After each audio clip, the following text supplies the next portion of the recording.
Howdy folks, this is Vadeable Moxie.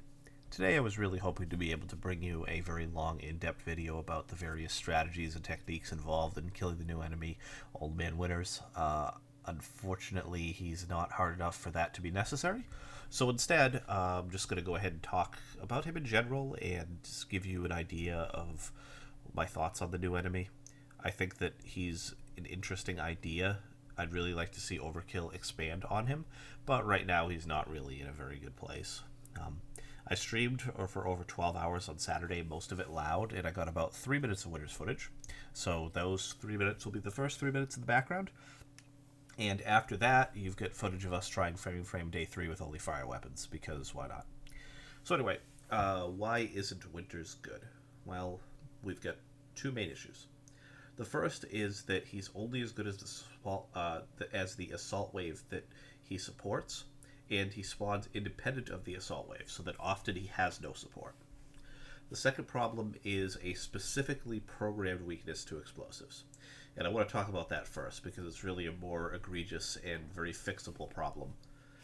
So the way that he works is that he has 6k HP on Overkill, 8k HP on difficulty. His cronies have 3k and 4k Overkill, Death Wish, respectively. But they have a damage cap, which prevents them from taking more than 1/10 of their max damage per shot. The problem is that they are specifically programmed to then take 6 times as much damage from explosives. And this multiplication happens after the damage cap. So the damage cap would, on Overkill, for example, reduce the damage on Winters to 800, but then multiply it by 6. Because of this, he can effectively take 60% of his max health from a single explosive. Net result of that, 2 RPGs and he's down. Now, I really don't get this. I don't know why Overkill programmed in a damage cap that would seem specifically designed to prevent things like, I don't know, RPGs that do 10,000 damage from being able to two-shot him, and then specifically go in and add a line of code that then defeats the own damage cap that they put in. I'm hoping that it was some sort of mistake, a crossed wire somewhere, or some type of bug. I don't know. I'm really hoping, though, because if not, it's a pretty egregious way to ensure that the DLC is by far the best way to down him. They specifically made him weak to explosives, and every single explosive in Payday 2, except for trip mines, is DLC. So the net result is, if you've got DLC, if you paid the Piper and put your $5 in for the completely Overkill pack, you can just ignore him, RPG him, you're fine. Even if you don't have RPGs, explosive crossbow, GL40, all of it works. And if you don't have that, he's slightly less of a joke. He's still not exactly a huge problem, but he becomes a much bigger one because you actually have to go to him and fight him, as was probably intended. Whereas if you have a GL40 or an RPG, you can just kill him from a distance. A lot of times you don't even have to move, and then he's just not a problem. So the second issue that he has is getting back to the idea of that he's only as good as the assault wave that he's supporting. So to kind of use an analogy here, in Hearthstone, there's this idea of a win more card, and it's a card that's only really good if you're already winning. And those cards, by and large, aren't very good, because if you're already winning, you don't really need them, and if you aren't already winning, you'd rather have a card that would let you get to the point where you are winning. And that's basically what Winter is. He's a win more effect for the Assault Wave. If you're already struggling, and somebody's in custody, and the group is split up, and it's a high-pressure situation, and then all of a sudden, he pops in, 50% damage reduction on all of this guys, and you're probably in a situation where you're fighting just to survive. The last thing you can do is drop is what you're doing and run back to the start of the map and deal with him. In those cases, he's going to wreck your shit, but you might have died anyway. But if you weren't, he might be the tipping point that's the difference between recovering and dying. So in a case like that, he can be dangerous. But unfortunately, if you're not in that situation, if you're in control and you're doing the normal thing of just wandering around looking for police to shoot before your allies shoot them, and then when he spawns, everybody's going to run to him like it's Christmas and kill him in 4.7 seconds. That's how long it takes to reload an RPG. And then he's pretty much a joke. So this is the problem. Winters is utterly defenseless by himself. He doesn't move, and an enemy that doesn't move in a game that's a cover-based shooter is pretty much just a joke, because you just shoot him until you run out of armor, and then you duck and you get your armor back. And because he never moves, he's never going to stop you from doing that, so you can whittle him down and do that forever and ever. So because he's defenseless himself, how do we think of him? And this is sort of an odd idea, but I don't think of Winters as an enemy. I think of him as an objective. And that's essentially what he is. He's a thing that you have to go to and interact with, and if you don't, something bad happens. In this case, enemies get 50% damage reduction, and the wave doesn't end. So he is an optional objective. He's no different than a power box or a drill that you have to repair. The only difference is that the way that you interact with that objective is shooting it with explosives. If it was, a thing on a wall or a generator or something that said blow it up with explosives, he would more or less be about 90% of the same. Yeah, he kind of shoots at you a little bit, but again, because he can't move, he doesn't do a whole lot of damage.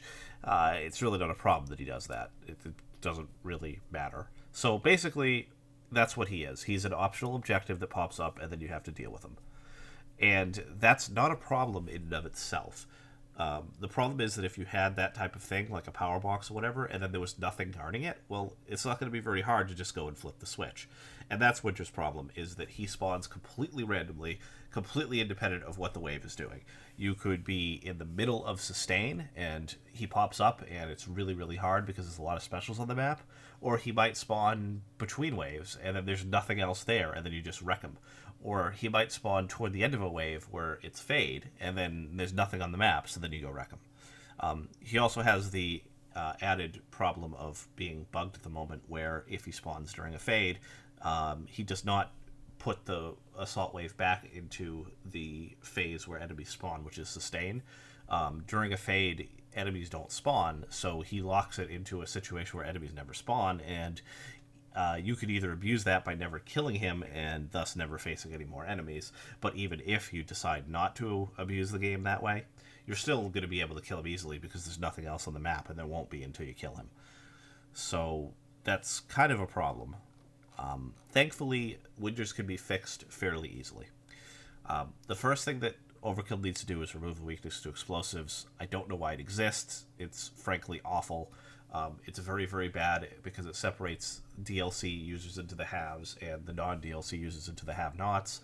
And not only that, but it's just really bad to say if you spent $5, you will get this item that will completely neutralize a new enemy that we've been teasing for a year and a half. That, I think, is frankly really, really bad, and I'm pretty disappointed at Overkill for doing that. I don't know why they did it. I hope that it's some sort of bug or a mistake or something like that, but if not, then just shame on you guys. I don't really have anything else to say about it.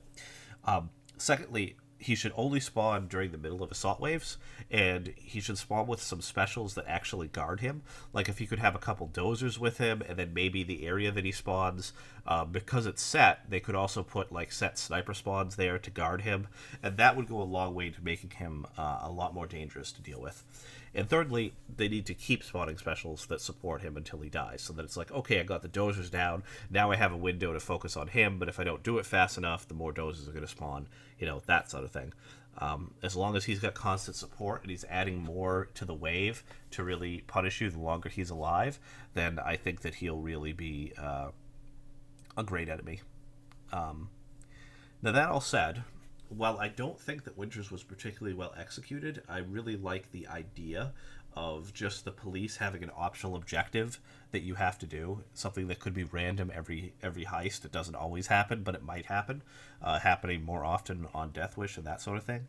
For example, like they could have a giant EMP that either gets rolled in like a SWAT van or dropped from a copter or whatever, and it has like 3 switches on it, and until you flip those switches, it EMPs the whole area, and it prevents you from doing the next objective. So you need to get to it and disable it, something like that. Or maybe a giant special dozer that's really, really slow, but he's immune to explosives and stuns and has a ton of HP, so you kind of need to kite him around and whittle down his health slowly until he dies. Or a special cloaker that gets like the predator type camo stuff, so you have to really you get a warning that he's spawned, and then you need to group up and watch for him because he rushes at a player, and if he hits them, they instantly go into custody.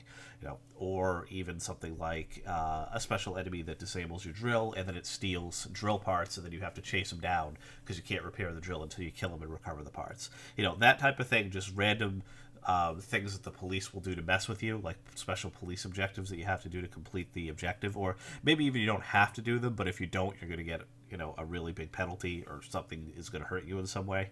I think that idea in general is a really interesting one to explore. Unfortunately, it's pretty clear that Overkill did not spend a whole lot of time balancing or testing Winters. Like I said, the explosive weakness is just obvious that RPGs trivialize them. There's no way they would not have noticed that in testing. There's no way that they would not have noticed in testing that if he spawns during a fade, he stops things from not spawning. So the only thing that I can come to the conclusion is either A, they didn't test him, or B, they did test him and they don't care. So either way, that's really disappointing. I really would have liked to see that Overkill put a little bit more effort into this. But in general, I think that it's a good idea. It's a good look for the future because, again, of how much potential the idea has. I would just like to see it a little bit more well executed. So anyway, that concludes my thoughts on the special enemy. If you guys have any questions, thoughts, comments, whatever, feel free to ask them in the YouTube comments or post them to the Reddit thread, and I will do my best to answer them. So until next time, guys, happy heisting.